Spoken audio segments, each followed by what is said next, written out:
aman. Borgol. Sedikit kesulitan, polisi dari unit Reskrim Polrestabes Palembang saat menangkap satu tersangka jambret telepon genggam di kawasan 7 Ulu Palembang karena tersangka berontak. Woi, nurut.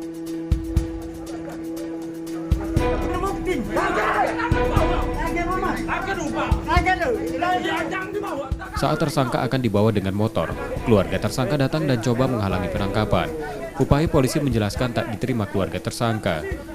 Ketegangan terjadi karena suara tersangka dan keluarganya mengundang perhatian warga sekitar karena berada di kawasan padat penduduk.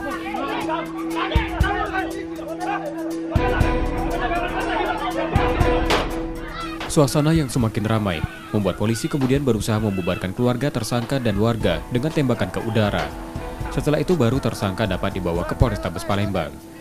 Kasat Reskrim Polrestabes Palembang menerangkan, tersangka yang ditangkap tersebut merupakan pelaku jambret telepon genggam dengan cara mencari korbannya di media sosial yang akan menjual barangnya dengan cara pembayaran bertemu langsung atau COD. Saat korban dan tersangka bertemu, korban kemudian ditodong dengan senjata tajam. Tersangka tercatat dalam laporan polisi 2 kali melakukan kejahatan tersebut. Pelaku di rumahnya dengan sedikit ada perlawanan dari daerah situ. Alhamdulillah kita berhasil dan anggota juga aman dalam melakukan penangkapan. Bang, apakah diduga pelaku ini komplotan, Bang?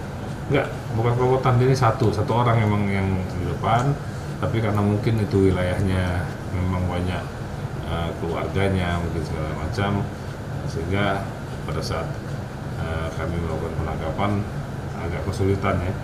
Tapi alhamdulillah berhasil kita amankan dan kita bawa keluar dari lokasi penangkapan. Kini tersangka ditahan di tahanan Polrestabes Palembang untuk proses hukumnya. Yudi Kiswanto, Kompas TV, Palembang, Sumatera Selatan. Nurut.